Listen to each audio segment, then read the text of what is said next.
대한민국의 희망, 불굴의 지도자, 우리 동두천, 연천, 양주를 살려줄 위대한 지도자 이재명 당대표님을 소개합니다.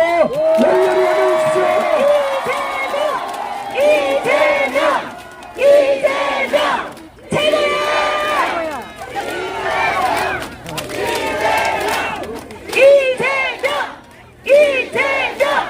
이재명 최고야!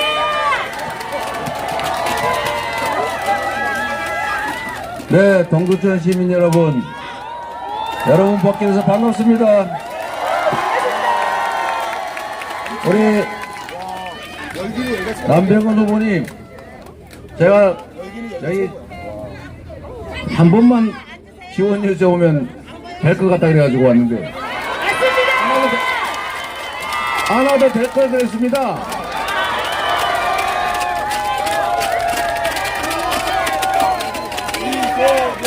여러분, 남병근 최고야! 네. 제가 지금 제주도부터 전국의 지원 유세를 다니는 중이고 오늘도 계속 경기도 전역을 다니고 있는데 여기 동두천 그 유세에 참여하신 우리 시민분들을 보니까 좀 특이한 점을 하나 발견했습니다. 마본지가 많이 등장하게 했네요, 보니까. 네. 이거 정말 아주 모범적인 사례 같습니다. 제가 얘기를 하다가 사실 주제를 가끔씩 까먹는데 여기 보니까 주제가 너무 많은 것 같아요. 네, 아이고 뭐 이런 것도 주시고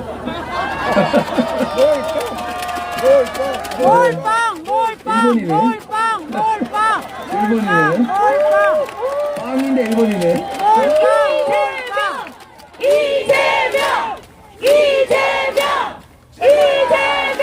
네, 반갑습니다. 혹시 이 중에 연천에서 오신 분 계세요? 그렇게 많지는 않지만 꽤 있으시군요. 그런데 제가 연천을 정말 각별히 관심이 있어서 여러분 기억하시겠지만 연천에 청산면이라고 있죠.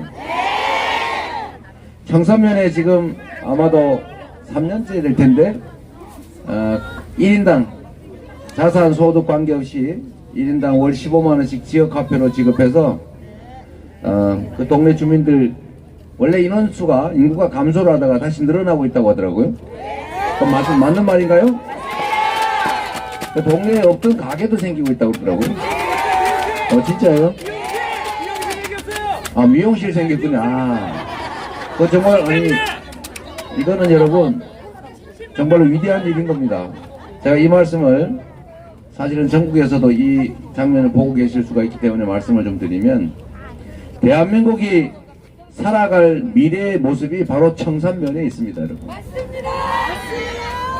청산면에 1인당 15만원씩 지역화폐로 지급을 했더니 인구가 꾸준히 줄어들다가 인구가 늘어나고 있습니다.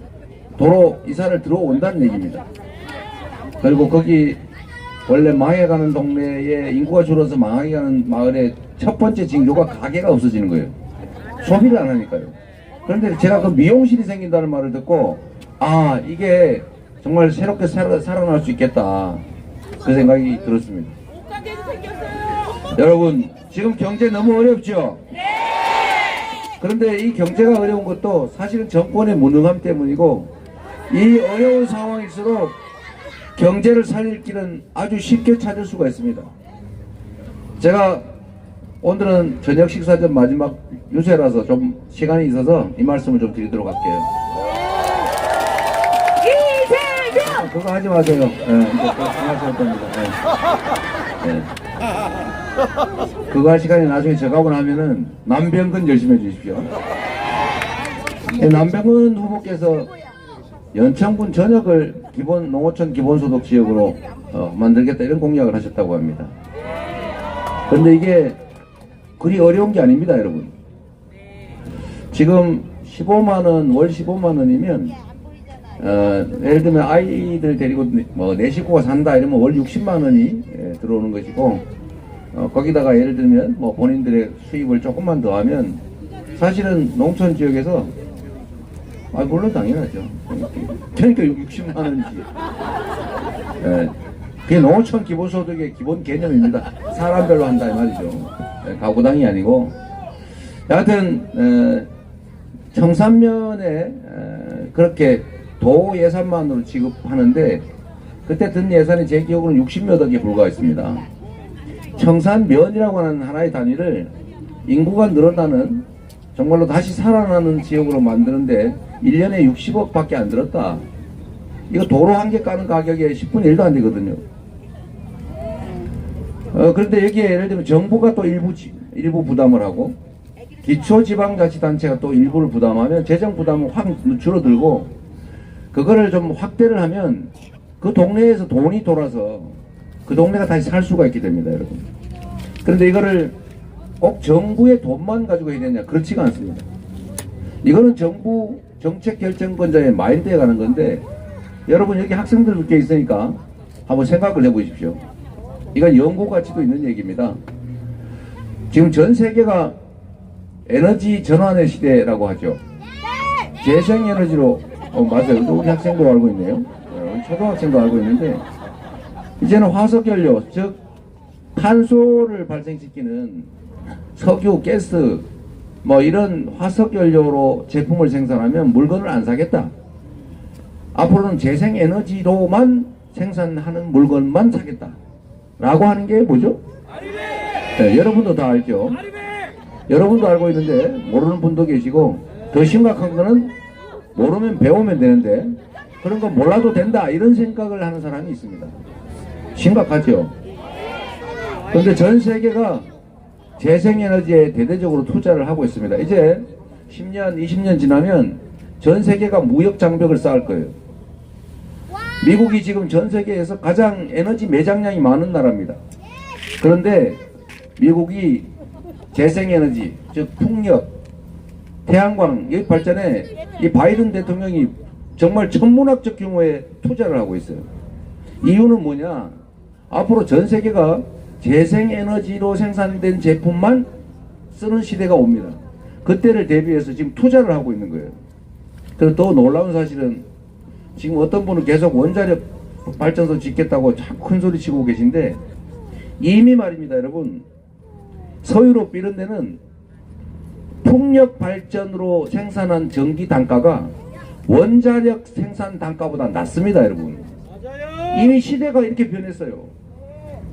석유, 가스로 발전하는 단가보다 떨어진 지는 이미 옛날의 일이고, 풍력 발전, 태양광 발전 단가가 원자력 발전 단가보다 더 떨어져서 약 40원대를 합니다.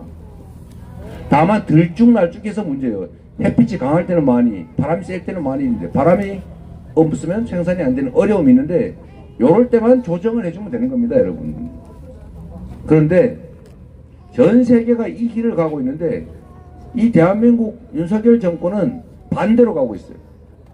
전 세계가 재생에너지 생산 목표를 정할 것 아닙니까?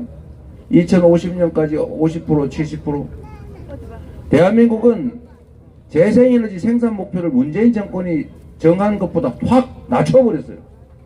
그리고 원자력 발전으로 전기를 생산하겠다고 지금 공언을 하고 그쪽으로 드라이브를 걸고 있는데, 문제는 이거를 재생에너지로 쳐주지 않는다는 것입니다. 앞으로 대한민국 수출 기업들은, 글로벌 기업들이 앞으로 5년 후, 10년 후, 20년 후 장기 공급 계약을 할 때 당신들은 재생에너지를 어떻게 공급받아서 어떻게 생산할지 계획서를 내라 라고 요구를 하는데, 한국에서는 재생에너지를 추가 공급받을 수가 없습니다, 여러분. 대한민국은 재생에너지가 기껏해야 8%밖에 안 되고 이게 확 늘어난다는 보장이 없어요.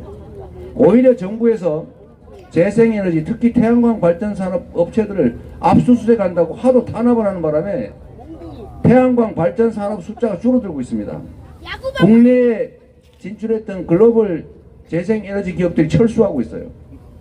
이래서 지금 대규모 수출 기업들이 국내에 있는 생산 기지를 해외로 옮길 계획을 하고 있습니다. 그리고 앞으로 새롭게 만드는 생산기지는 한국에 지을 수가 없어요. 10년 후, 20년 후에 재생에너지를 공급할 계획 자체를 수립할 수가 없기 때문에 장기 계획을 세울 수가 없어서 투자를 결정을 못하고 있습니다.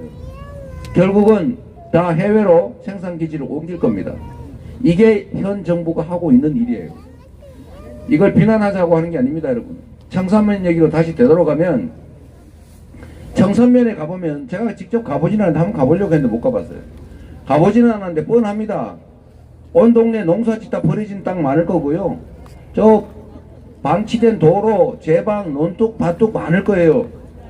굳이 산림 훼손 안 하고도 그 버려지고 방치된 땅들 위에 제방 위, 논둑 위, 밭둑 위, 도로 위, 하천 위에 어차피 시골에 버려진 데 아닙니까? 거기다 태양광 전부 깔아가지고 생산을 하면 그 동네 쓰기도 남을 거예요. 그러면 이거를 필요한 만큼은 쓰고 나머지는 전기회사에서 도로 팔면 농사 짓는 것보다 훨씬 많이 남습니다, 여러분. 농사를 지어서 벌 수 있는 돈보다 태양광 발전을 해서 생기는 수입이 몇 배에 해당됩니다, 여러분. 이제는 태양광 농사를 짓는 시대가 왔어요. 그런데 문제가 하나 있습니다. 우리는 전기를 받기만 했지 보내는 전력망이 없어요.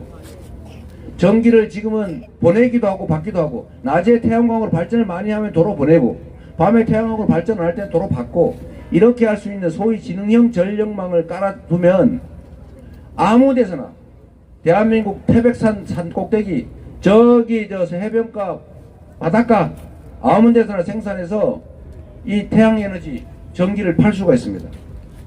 이게 어떤 효과가 있냐면, 일단 에너지 수입 대체를 할 수가 있어요. 석유가스 수입하지 않아도 됩니다, 여러분. 얼마나 많은 돈이 절감이 됩니까? 두 번째로, 해당 지역은 농사를 짓지 않고도 태양 농사, 바람 농사를 지어서 먹고 사는 길이 열립니다. 그런데 이 농사는 서울 도심에서는 할 수가 없어요. 결국 지방에서 해야 됩니다. 지방이 살아날 길이 열리는 것입니다, 여러분. 그리고 또 한 가지 있습니다. 대한민국 기업들이 수출 생산기지에 사용할 재생에너지를 지금 조달할 길이 없는데, 온 국민이 동네 방방곡곡에서 생산하면 얼마든지 그 전기를, 재생에너지를 공급할 수가 있습니다. 세 번째로, 여러분 이게 제일 중요한데, 지금 이럴 때 정부가 투자를 해줘야 됩니다. 박정희 정권 시절에 산업화 고속도로를 깔았잖아요. 물론 비난도 많고 평가도 다양합니다만 전국에 고속도로를 깔았기 때문에 대한민국 국토가 개발이 됐던 거예요. 그걸로 소위 산업화의 기초가 닦였습니다. 그 다음에 김대중 대통령이 앞을 내다보고 앞으로는 IT의 시대가 온다 라고 보고 정보통신망을 깔기 시작했어요. 정보화 고속도로를 전국에다 깔았던 겁니다. 그래서 지금 대한민국 IT 강국이 됐어요. 전국 어디서나 세계에서 가장 빠른 통신을 하지 않습니까, 우리가? 그게 대한민국 기업들의 산업의 경쟁력입니다. 그걸 기초로 문화도 발전했죠. 이제 뭘 해야 되느냐? 대한민국 전역에 에너지 고속도로를 깔아야 합니다. 그래서 전국 어디서나 에너지를 생산해서 공급할 수 있도록. 화력발전소 지어가지고 주변 사람들 고통 겪을 필요 없어요. 석탄발전소 이런 걸로 싸움질할 필요 없습니다. 원자력 발전소 때문에 수십 년, 수천 년간 우리 강토 오염될 걱정하지 않아도 돼. 대한민국에 흔하고 흔한 게 태양이고 바람입니다, 여러분. 이럴 때 마치 대공황 때 미국이 후보댐을 건설했잖아요. 후보댐을 건설해서 일자리를 만들었습니다. 지금도 쓰고 있죠. 바로 이 불경기에 어려운 경제 상황일 때 정부가 대대적으로 투자하면 자 일자리 생기지요.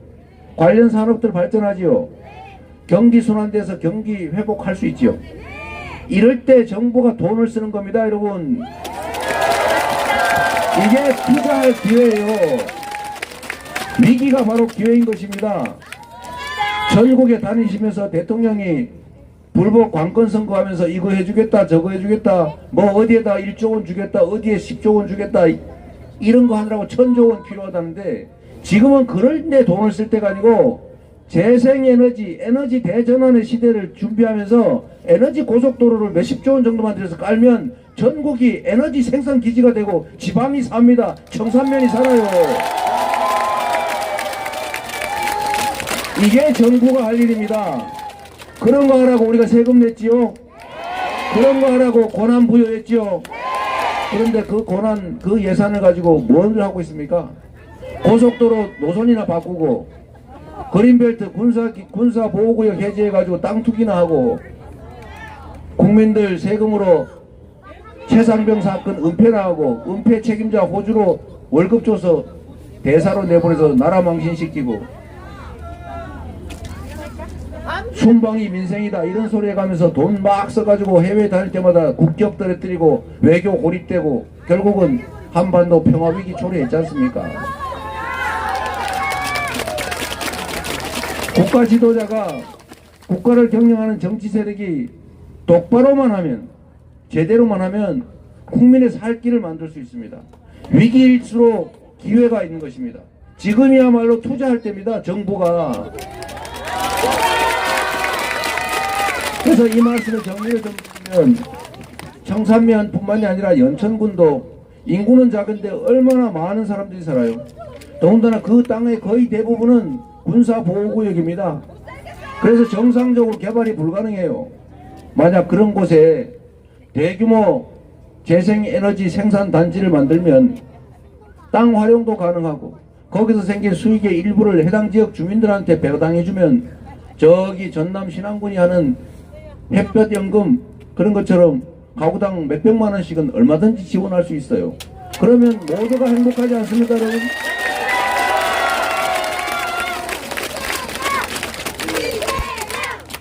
얼마든지 할 수 있는 이런 좋은 일들을 놔두고 대체 무슨 생각을 하는지는 모르겠는데 오로지 하는 일이라고 하는 게 야당 탄압하고 국민들 괴롭히고 경제 망가뜨리고 민생 파탄 내고 한반도의 군사적 대결 긴장 격화시키고 결국 민주주의도 파괴해서 대파는 선거 투표소에 데리고 오지 마라. 대파는 발레 파킹 시키고 들어가라.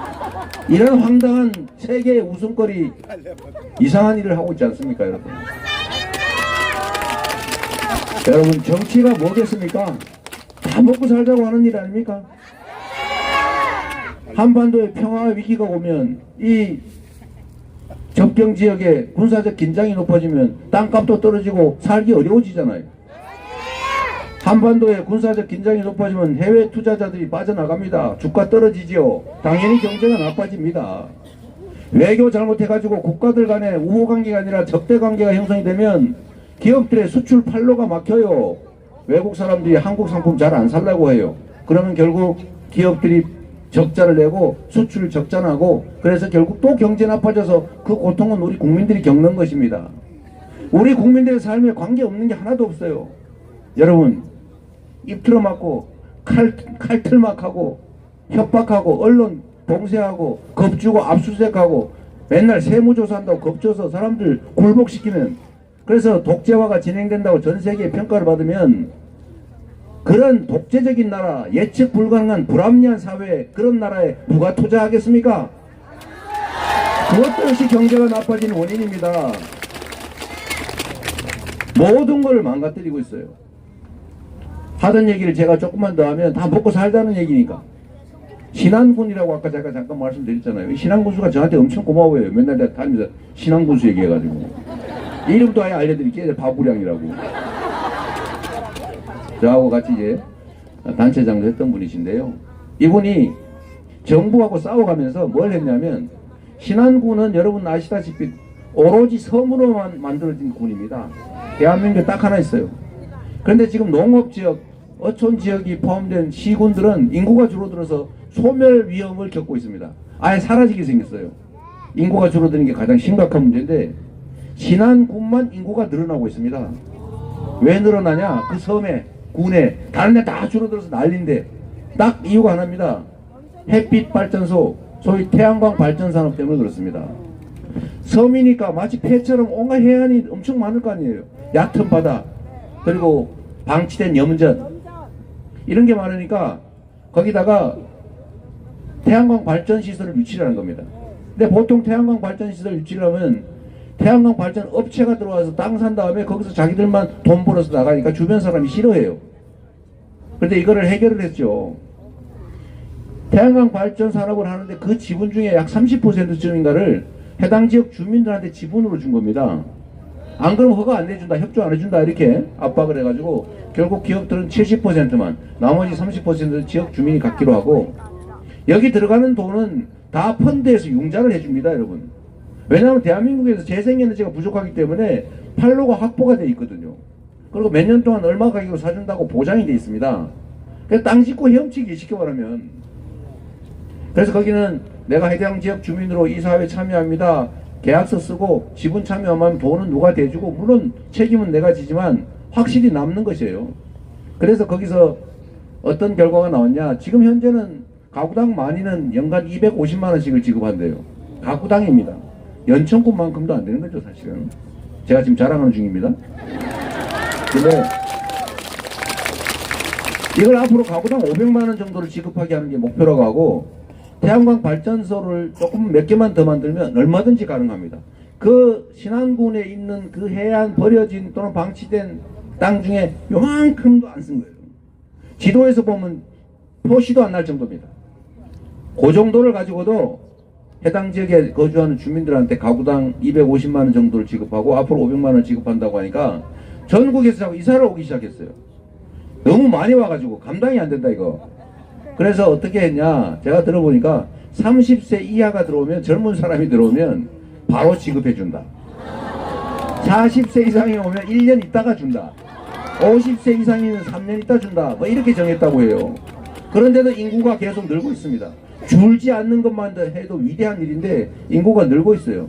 만약에 여러분, 정부가 체계적으로 전국에 에너지 고속도로를 깔아서 지능형 송배전망을 깔아서 아무 데서나 전기를 생산해 가지고 남는 걸 팔 수 있게 해주면, 여러분도 저기 버려진 옛날 태어난 시골로 가셔가지고 논뚝밭둑에 길가에 노는 논밭에 거기다가 태양광 발전시설 해놓고 낮에는 그냥 그 전기 쓰고 밤에는 팔고 이러면서 배 두드리고 정말 부자로 살지는 못할지라도 안정적 수입 가지고 행복하게 살 수 있습니다. 아침에 해 뜨는 거 보고, 야 저녁 때 해지는 거 보면서 치도 쓰고 푸성기 키워 먹으면서 조금 있는 연금 받아가면서 얼마든지 잘 살 수 있어요.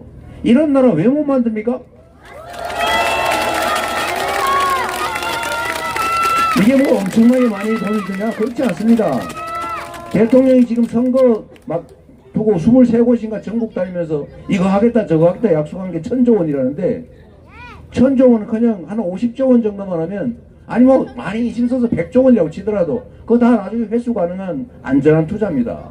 이럴 때 정부가 보증하고 펀드 만들어서 대대적으로 에너지 고속도로 깔면 그 사이에 일자리도 생길 것이고, 돈이 돌아서 우리 경제도 좀 회복될 거고, 우리 주머니도 좀 차서 동네 가게에도 매출 올라서 서로서로 사는 거 아닙니까? 이게 정부가 할 일 아닙니까? 그래서 우리가 누가 시킨 거 아니죠? 여러분, 남병근 후보께서 청산면처럼 연천군 전역을 기본소득, 농촌 기본소득 지역으로 만들겠다 이렇게 공약했는데, 일부에서 아마도 아이고 그게 되겠어? 이렇게 생각하실 것 같아요. 그런데 여러분, 어렵지 않습니다. 재원 부담을 일부가 하고, 예를 들면 월 15만원씩 지급하는 게 어려우면 월 10만원씩만 하든지, 아니면 5만원씩이라도 하면 어떻습니까? 그 시작하고 그 효과가 있으면 늘려가고, 그리고 말씀드린 것처럼 연천군 일대를 어차피 특성이 있으니까 노는 땅 활용해서 풍력발전, 태양광 발전, 재생에너지 산업들을 대대적으로 육성하고, 그러면 사실 그 태양광 발전시설 수리하는 사람도 먹고 살아야 되고 관련 산업들이 발전한다 그 말입니다. 불가능한 얘기가 아니에요. 남병은 후보 한번 보시라니까. 남병근 최고야. 여러분, 우리는 사실 정치 권력에 의해서 희망이 생기는 그런 나라 잘 살아보지 못했어요. 우리가 학에 따라서 그런 세상 만들 수 있습니다, 여러분. 생각을 조금 바꾸고 우리가 맡긴 권력이 우리가 낸 세금이 정말 국민과 국가를 위해서만 온전하게 쓰여지는 그런 합리적인 나라를 만들기만 하면, 여러분이 쉽게 말해서 투표만, 선거만 제대로 잘 해주면, 책임만 확실하게 물어서 나쁜 짓 한 것은 응징해주고 잘하는 건 상을 주고 그것만 분명하게 해주면 정치가 국민과 국가를 위해서 제대로 작동하지 않겠습니까? 그러면 지금도 얼마든지 할 수 있는 일입니다, 여러분. 한번 남병근과 함께 한번 해보시겠습니까? 남병근 최고야! 네, 훈련이 잘 돼 있군요. 열심히 잘 돼 있는데 여러분들만 힘 합쳐서 투표에 참여하고 주변 분들 투표 포기하지 않게 하면 남병근이 이길 뿐만 아니라 여러분들이 이길 것이고 여러분들께도 희망이 생기지 않을까 생각됩니다. 희망을 한번 만들어 봅시다, 여러분. 이재명 최고야! 네, 너무 많이 하지 말고요. 자, 여러분, 그 말고도 드릴 말씀이 많습니다만 이제 어차피 마분지에다 많이 쓰셨는데 이런 것도 한번 써주시면 좋을 것 같아요. 투표하면 이긴다. 투표해야 이긴다. 저는 이제 선거운동도 마지막을 향해 가고 있습니다. 그런데 많은 사람들이 그렇게 생각합니다. 아이고 뭐 되겠어요. 여기 맨날 우리 수해 때 망언을 했지만 어차피 그 사람 또 뽑을 건데, 이렇게 포기하는 심정이 있을 수 있습니다. 그러나 여러분, 이제 동두천, 연천도 바뀌었고 양주의 일부도 포함되지 않았습니까? 이제 여러분이 투표만 참여하시면, 적극적으로 행동하시면 여러분이 원하는 권력 만들 수 있고 그 권력이 여러분들을 위해서 제대로 일 잘하는 그런 세상 올 수 있습니다. 여러분도 할 수 있습니다, 여러분.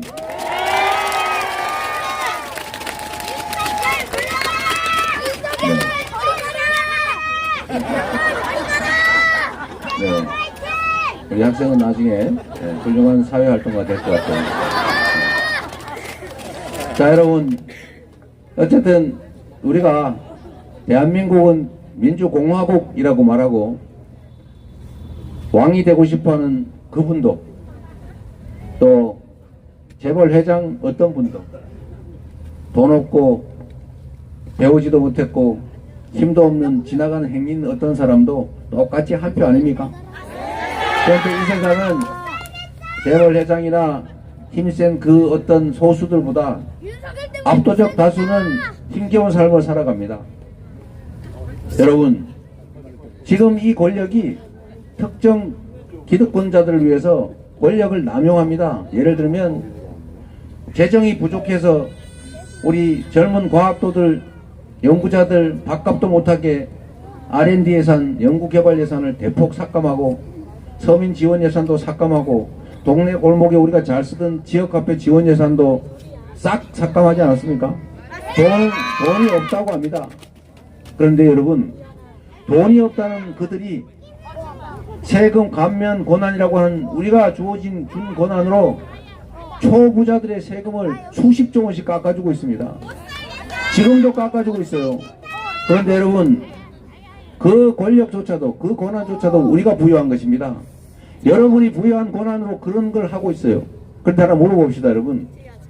여러분은 이 윤석열 정권이 지금 이 순간에도 행하고 있는 그 엄청난 부자 감세 정책 때문에 1원이라도 세금 감면 혜택 보셨습니까? 혹시 나 덕 봤다? 한번 손 한번 들어보세요. 이 정권 덕에 세금 깎였다 내가. 여러분, 그런데 왜 우리 국민들이 뽑은 이 정치 권력은 왜 다수 국민들의 뜻에 반하는, 다수 국민의 이익에 반하는 그런 정책 결정을 합니까? 그러고도 왜 이 권력은 살아남습니까?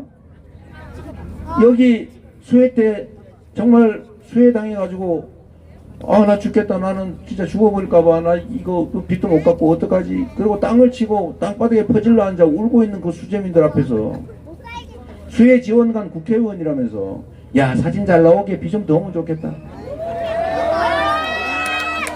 아니, 아니 이럴 수가 있습니까? 그런데 그분 다시 되지 않나요 혹시?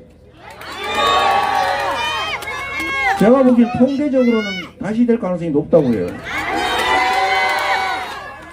제가 드리고 싶은 말씀은 분명히 압도적 다수 국민, 이 나라 주권자들이 투표권을 행사해서 권력을 획득한 그들이 왜 압도적 다수 의사에 반하는 정책 결정을 하고, 그리고 용감하게도 다음에 다시 출마하고 그래놓고도 또 다시 선출될 수 있는가? 왜 그 권력을 유지할 수 있는가? 이상하지 않습니까? 법을 바꿔야 돼요. 법을 바꿔야 된다. 법을 바꿔. 가만히 좀 계셔보세요. 여러분 이제 그만하세요. 네, 그만. 이제 방해되고 있어요. 자, 여러분 이유는 여러분도 아시는 것처럼 단순합니다. 주권자의 압도적 다수가 투표하지 않기 때문입니다. 주권자의 4분의 1은 대선에도 참여하지 않고 3분의 1 이상은 국회의원 선거에 참여하지 않습니다. 사진 찍을 수 있어요? 지방선거 때는 절반이 참여 안 합니다. 이 참여하지 않는 이 포기된 주권은 누구의 몫이냐? 방치되어 있는 것이 아니라 사실은 이 사회를 이미 지배하고 있는 소수 힘센 기득권자들의 몫이 되는 것입니다. 그래서 끊임없이 누군가는 국민들에게 정치는 나쁜 거라고, 정치를 외면하라고, 정치를 혐오하라고 선동합니다. 자세히 보십시오. 그 정치 선동을 하는, 정치적 무관심을 선동하는 그들이 누구인가를, 그들이 바로 국민이 포기하는 주권을 탈취하는 그들입니다. 주권을 포기하는 것은, 투표를, 선거를 포기하는 것은 자신의 삶을 포기하는 것과 같습니다. 우리 다음 세대들의 미래를 포기하는 것과 같습니다. 이 나라 운명이 내 삶에 치명적 영향을 미치는 것인데도 결국 내 발등을 찍는 것과 같습니다. 행동하지 않는 양심은 중립이 아니라 악의 편인 것입니다. 여러분이 행동하면 여러분이 원하는 세상을 만들 수 있습니다. 여러분이 실천하면 여러분이 뽑은 권력이 여러분을 위해 일할 것입니다. 여러분 주변 사람들을 참여하게 하고 행동하게 하십시오. 그게 아이들을 위해서 공부 더 많이 시키느라고 투잡, 쓰리잡 뛰는 것보다, 열심히 돈 벌어서 집 사서 넘겨주는 것보다 훨씬 우리 미래 세대들에게 더 많은 것을 주는 것입니다.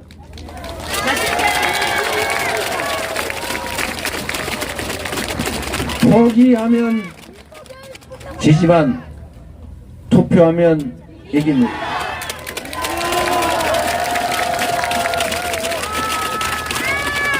여러분, 저 많은 분들이 오셨으니까 여러분들이 얼마나 소중한 분들인지 한 말씀 부탁드리고 가겠습니다. 가만히 있어. 이제 그만하세요. 충분히 했어요. 자, 여러분 정말로 중요한 말씀인데, 지금 여러분들은 투표를 할 때 낭만적으로 하십니까? 처절하게 해야죠. 너무나 중요한 일이니까 처절하게 해야 됩니다. 그런데 지금 제가 수없이 말씀드렸던 것처럼 드디어 국민의힘 후보들이 눈물쇼, 엎드려 절하기 쇼를 시작했습니다. 사과한다, 잘못했다, 한 번만 기회를 더 주세요, 앞으로는 더 잘하겠습니다, 이렇게 말합니다. 여러분. 그런데 과거에도 수없이 그랬습니다. 그들의 눈물, 그들의 큰절 사과의 시효는 선거 당일까지입니다. 선거가 지나면 그들은 언제 그랬냐는 듯이 다시 원위치로 돌아갔고, 오히려 그런 경험이 쌓이면 쌓일수록 그런 확신만 더 하게 됐습니다. 우리가 아무리 잘못하고 아무리 나쁜 짓을 해도 선거 때 큰절하고 잘못했습니다, 엎드려 눈물 흘리면 다시 용서받고 다시 기회를 주는구나. 그래서 이들은 지금 지난 2년 동안 국민이 맡긴 권력과 예산으로 국민이 아니라 자신들의 사복을 채웠고, 국민을 겁박했고, 국민을 고통 속으로 몰아넣습니다.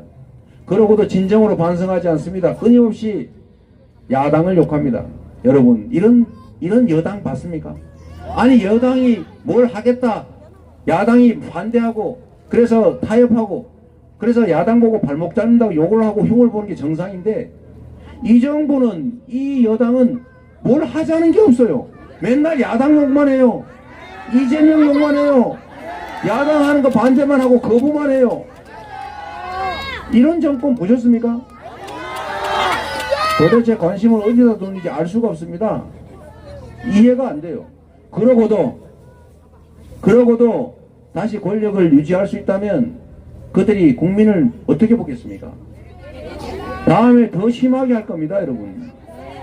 지금 2년 동안 이렇게 나라를 망치고 우리 스스로는 고통 속에 살고 있는데, 심판하겠다고 이렇게 다짐하고 있는데 그들이 엎드려 절하고 눈물 흘리니까 갑자기 동정심 생겨서 그들을 용서하면 그들은 이제 더 국민을 무시할 겁니다.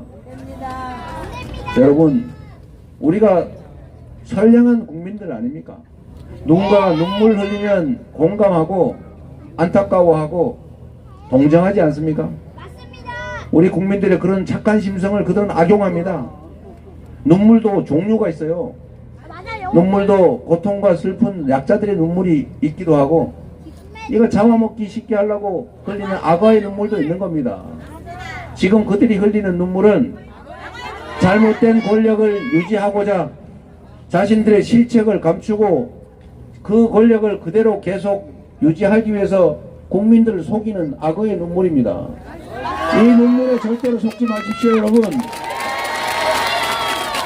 아마도 내일 모레 되면, 지금은 지방에서 엎드리고 절하고 혈서 쓰고 눈물 흘리고 있는데 곧 모 위원장을 포함해서 큰절 시작할 겁니다. 그럴 때 여러분, 이 꽉 물고 정말 우리가 연민해야 될 것은, 내가 앞으로 정치의 실패로, 국정의 실패로 흘리게 될 내 눈물, 또 이 나라가 잘못돼서 우리 다음 세대들이 고통 속에 흘리게 될 그 눈물, 그리고 지금 이 순간에도 먹고 살기 어려워서 이자 못 내서 월세 못 내서 자식들, 가족들 끌어안고 이 세상 어떻게 해버릴까 이런 생각하면서 흘리는 그 서민들의 그 고통스러운 그 눈물을 연민하셔야 됩니다. 악어의 눈물은 잊어버리십시오. 남정근을 통해서 이번에 여러분 꼭 승리하시길 바랍니다. 남정근을 통해서 여러분이 이 나라 주인임을 증명하기 바랍니다.